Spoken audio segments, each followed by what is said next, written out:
Greetings. I'm John Altoff, President and Chief Mission Officer of your Dakota County Regional Chamber of Commerce, and welcome to the 58B Minnesota House Race Candidate Forum. Thank you, Candidate English, for attending tonight, and I might note, accepting almost immediately. Thank you very much, despite your busy campaigning schedule. I would also like to thank the City of Farmington for allowing the use of their facilities and their willingness to record and broadcast this event. Because this election covers other cities and townships within Dakota County, we are appreciative to the other community TV stations who may be rebroadcasting this forum in their service areas. The Dakota County Regional Chamber of Commerce is a 66-year-old chamber organization that serves 9 cities, including Farmington, and 3 townships while representing 50% of Dakota County residents. The DCR prides itself in driving business and communities forward through the power to connect. We're the voice of business and work to develop vibrant communities through programming like this candidate forum. Sponsorship of this forum is a public service, providing you with the opportunity to hear candidates discuss important issues face to face. The views expressed here are those of the candidate and not necessarily those of the Dakota County Regional Chamber of Commerce.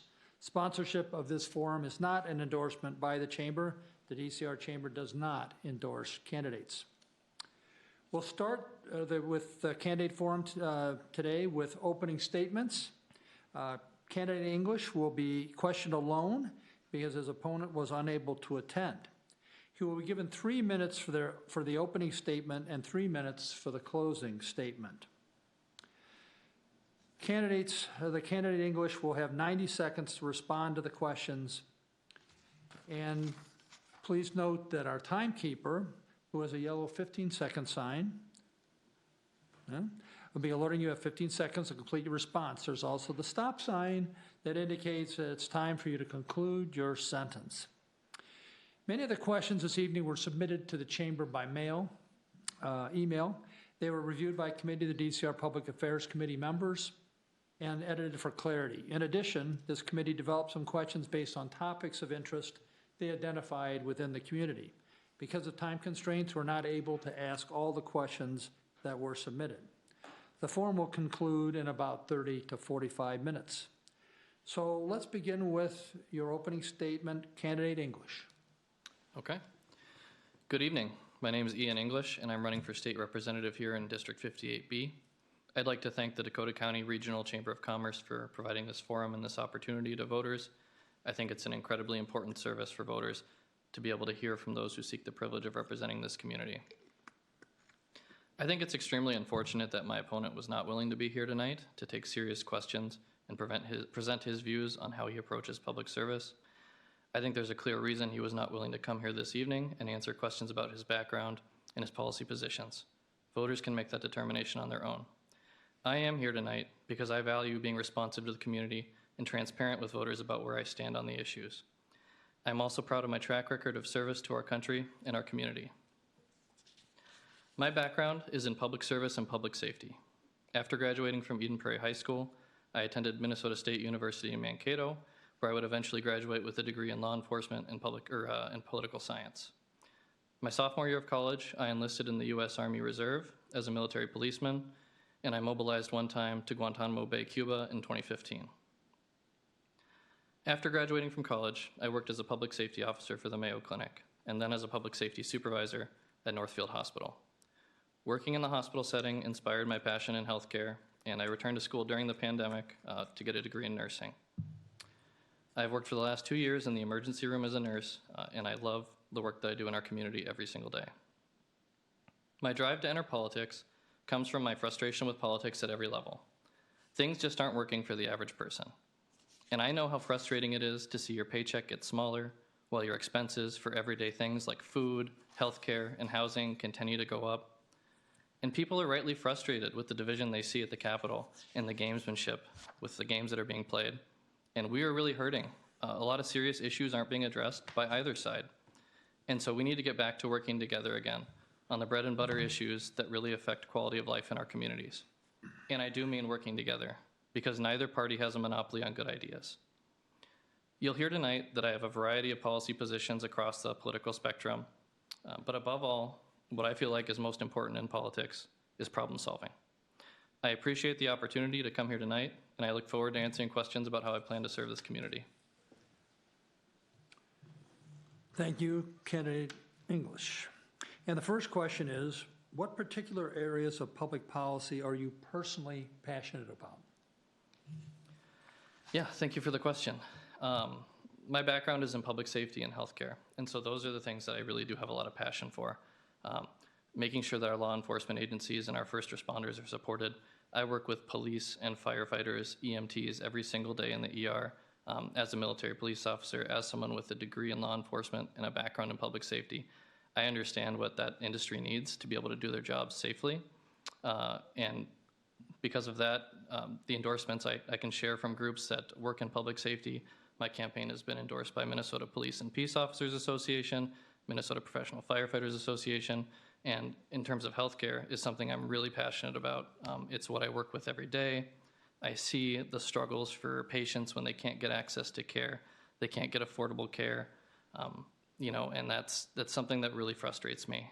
Seeing some of the rules that come down from the legislature that, while well-intentioned, don't have the effect that they're intended to.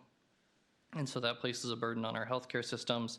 It places a burden on our payers for healthcare and makes it harder for patients to get care where they need it in our local communities. So public safety and healthcare are my big passions, and I look forward to addressing those issues at the Capitol. And our second question is, many are concerned with gun violence in our communities. What legislation, if any, could you support to meet the need for safer communities? Yeah, so this is a really important issue, and I come at this from a different perspective probably than most Democrats do. I am a firearms owner. I have a lot of experience with firearms from my time in the military, through my public safety experience. I have a permit to carry, so I understand the importance of protecting firearms rights for law-abiding citizens. I think when it comes to this issue, we need to make sure that we're focusing on preventing crime and punishing criminals and not on criminalizing law-abiding citizens.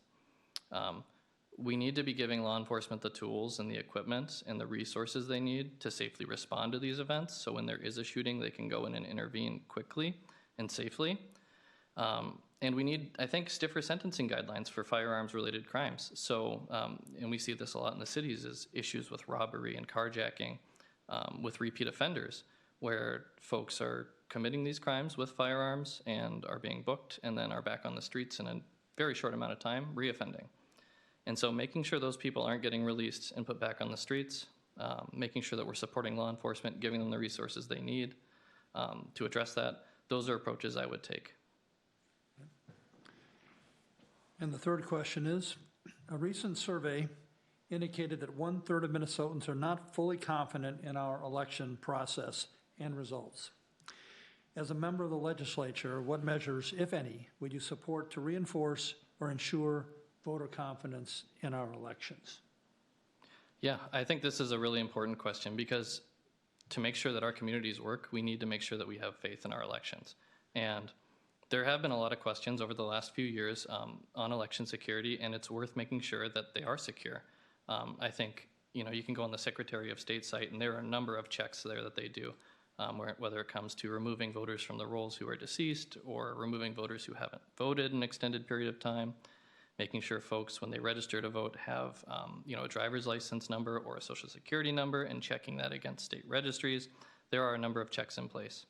And as a legislature, I would fully support funding any new initiatives that the Secretary of State's office feels like they need to make sure our elections are secure, whether they need new resources, new equipment, more staffing.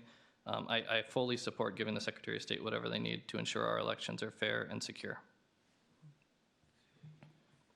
The fourth question is, childcare access and affordability is a top issue for both families and employers. What would you do to address these issues without compromising the early education and safety of young children? Yeah, this is a really important issue, and it's one that's pretty near and dear to my heart. As someone who has to put my child in daycare regularly, my wife and I both work full-time in healthcare, and so I understand how expensive childcare is. And as a broader theme, I think as a society we need to work towards not disincentivizing work. So expensive childcare, expenses that would maybe encourage someone to stay home rather than go out and pursue their passion. Those are troubling things. And so as a legislator, I do support expanding and increasing the working family tax credit. I do think that's something the government can do pretty easily, where it would be extra money in the pockets of these families that are working and that want to go out and contribute to society. So that's one thing concretely that I would support. I think, recently there was a bill proposed and there were a lot of changes with restrictions on in-home daycares. And I have friends and family that use in-home daycares, and they were frustrated by a lot of those things where, again, rules are being made by people who don't work in the industry, who haven't taken the time to see how the downstream effects will be. And we don't need to be disincentivizing people who want to do the right thing. So it is important to make sure our daycares are safe. It is important to make sure that the care is good, but we don't need to be overburdening these in-home daycares. And the fifth question is, due to increases in state government spending in 2023, the budget forecast now shows state spending growth potentially outpacing tax revenue growth. Please answer. If the state were to encounter a budget deficit, how would you balance the state's budget? Yeah, that's a really important question. And for me, it comes to where are our priorities in spending. And I think it's a priority to make sure we're maintaining our public safety services, our healthcare services, our transportation and infrastructure, because those are things that make sure that everyone can conduct business safely in our state and be healthy. So those are the priority services for me. And before we get to where we want to cut, I think it's worth saying in strong economic times, we need to be planning ahead. So we need to be making sure we're investing in paying down state debt, putting more money into our rainy day fund so we are able to flex a little bit if we need to during a bad time. And we have done more of that lately. The rainy day fund stands around $3 billion currently, and I think that's great. So making sure we're being proactive. But then we do need to do things, and we can do this now, which is look at programs and find areas where agencies are providing duplicate or redundant services.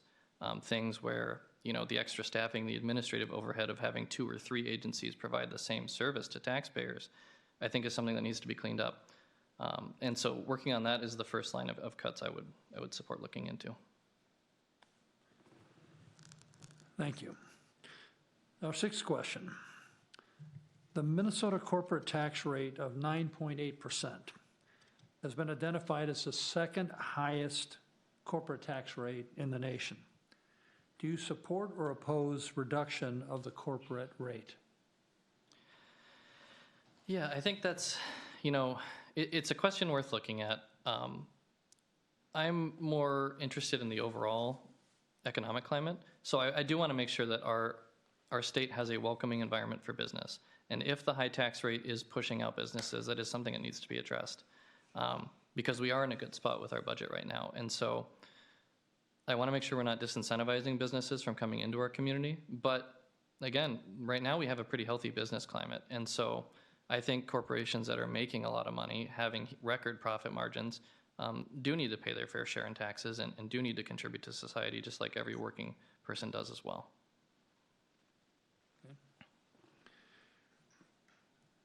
Next question is, given the U.S. Supreme Court decision overturning Roe versus Wade, state legislatures are enacting new laws regarding women's reproductive health issues, including access to care and birth control. What additional measures, if any, do you think the Minnesota legislature should enact regarding women's reproductive health and abortion? Yeah, so this is a really complex issue for a lot of people. And, I want to say I work in healthcare. I work in an emergency room where, unfortunately, we do have to treat people regularly who are suffering from miscarriages, ectopic pregnancies, really tragic, non-viable pregnancy complications. And so it's not just a black and white, easy issue for anyone. And I don't think the role of the government is in making a decision between a patient's healthcare provider and that patient and what their family needs. So that's my personal view on that. But as far as the state law goes, it's in statute, per the court decision Doe v. Gomez in 1995, the Minnesota Constitution was decided to guarantee the right to terminate a pregnancy. And that's settled case law. So instead, unless something drastic happens to the state constitution, or the state Supreme Court, that right is protected in the state right now. Okay. Our eighth question is, do you support Minnesota's current environmental review and permitting system? Why or why not? And what changes might you recommend? Yeah, this is something I'm actually pretty passionate about. So, and I can give you a specific example because this does affect our local communities. And, it seems pretty ethereal sometimes to people, but it is something that has impacts. And you can see it with the data center plan in Farmington here. You can see it with the quarry plan in Waterford. And I'll give you a specific example of how I've been working on this is with the folks down in Waterford, the Waterford Conservation Society. I've spent a lot of time getting to know them, going to their meetings, going to the Waterford Town Board meetings, making sure I'm educated on the issue and supporting them where I can. And we need a thorough process in place to make sure that these big projects that are coming in are the right fit for the community, that they're the right fit for the area where residents live, that they're not going to negatively harm the environment or are the wrong project for that type of landscape. And so we need a process to make sure that that is safe. And that's the difference between, there's a clear difference between my opponent and I here, is that you can't just go to public comment meetings and make a scene and think that that's representing your community. You need to actually spend the time to go to these meetings, learn more about the issue, learn from the residents, and get involved. And so I think being involved like that is the way I approach representation. One last piece on this, I do think we need to adjust our approach to regulations. There's some guidance out there, for example, that takes guidance from the U.S. Bureau of Mines, which closed in 1996. We can't have 30-year-old science telling us how to do permitting processes. Thanks. All right, and the ninth question. If there continues to be a large budget surpluses, do you support lowering tax rates for low and middle income taxpayers only, or not lowering tax rates for anyone? Explain your situation. Yeah, I do think it's important, especially with the increased costs we've seen lately, is that we do what we can to reduce the burden of the state on our taxpayers. And so I do support, like I said before, increasing and expanding the working family tax credit. I do think that if we do have a structural surplus that we notice going forwards, it is worth decreasing tax burden on middle and lower income families because people are struggling right now. And some additional topics that are related to this, we need to stop disincentivizing work. As someone who works hourly and works overtime, the overtime taxation is absurd. You're disincentivizing people who want to work harder and bring a little bit more home to their families. And so we need to do some review of that at the state level. I would support drastically addressing that. And then again, the working family tax credit is a specific thing I support. Okay. Thank you. In the 10th question, do you think we need a state-run public option available to all people that can compete with health care policies offered by private insurance companies? And explain your position. Yeah, so the healthcare issue is, again, something I'm very passionate about and something I've seen a lot of issues in personally. And there are gaps where private insurance does not meet the needs of the consumers. And I'll give you a specific example. I've taken care of patients who are having heart attacks, who need to go get a procedure at another hospital. And they can't go to that hospital, or they won't, because their insurance won't cover the stay at that hospital. And these are people with life-threatening conditions. And so this is something where the state needs to step in and do something about expanding insurance. And it may be a public option that guarantees care, for people who can't otherwise get private insurance. But private insurance companies need to step up and provide a bigger network so people can actually transfer to hospitals in their area and get care that they need, so that they're not just stuck waiting in an ER until they get sick enough that they have to go to an ICU. It's something that's, again, a very complex issue. There's a lot of moving pieces here, but it is something that needs to be addressed because it's a serious issue and it's a life or death issue for a lot of people.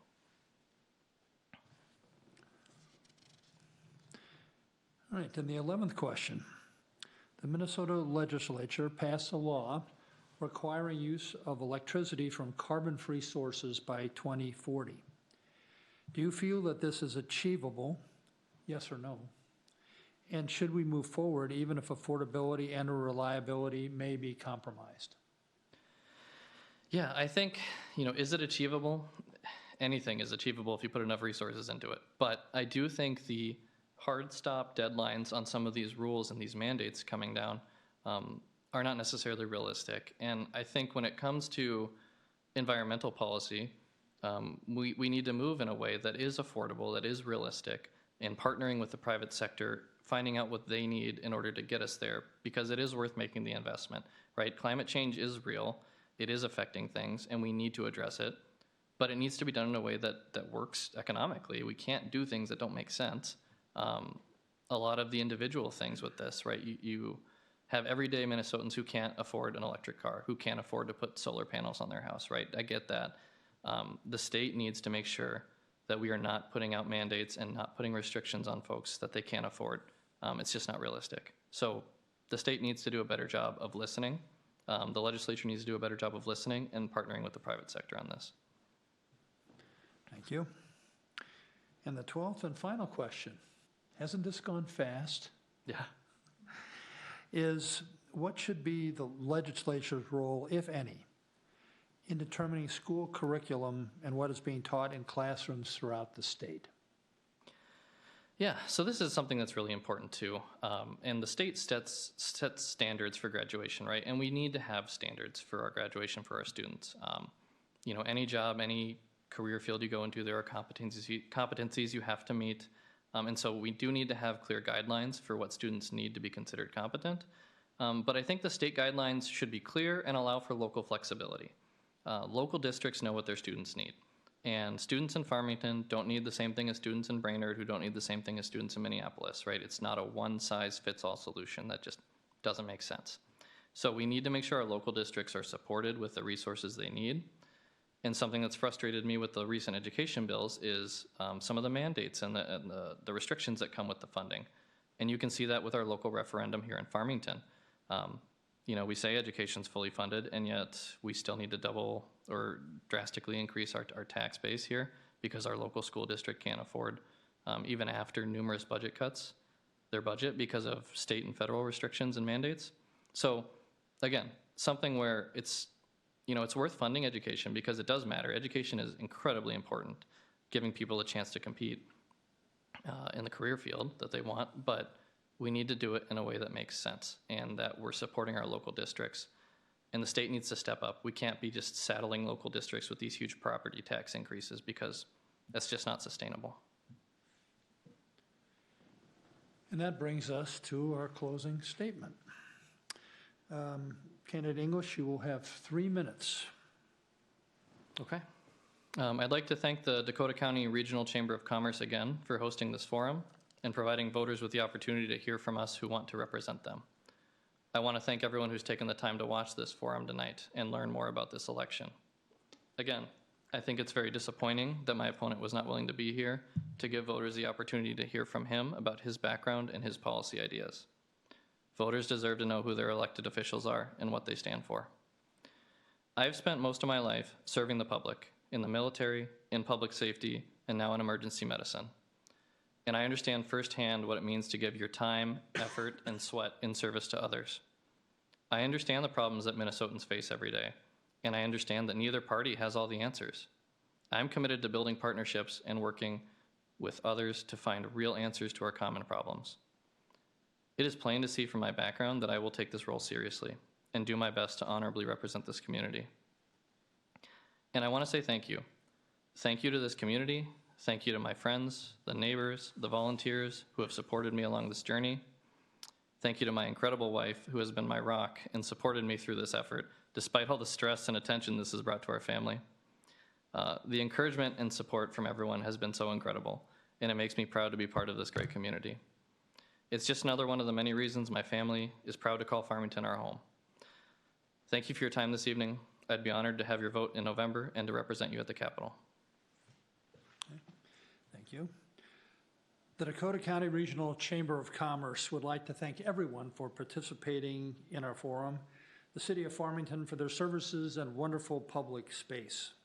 We especially would like to thank candidate English for making time to be a part of the democratic process by running for office and being willing to serve our community and speak with us today. The DCR Chamber is a regional chamber with the power to connect with the connections that matter. We strive to drive business and communities forward. If you're interested in finding out more about what we do and how we make a difference, please visit us at dcrchamber.com. dcrchamber.com will also have this recording posted within a few days under our candidate forum section. A reminder that October is Breast Cancer Awareness Month. I'm wearing my pink today. Please schedule or encourage your loved ones to schedule their mammogram appointments because early detection saves lives. Last, thank you for viewing, and remember to vote on or before November 5th because it's your civic duty.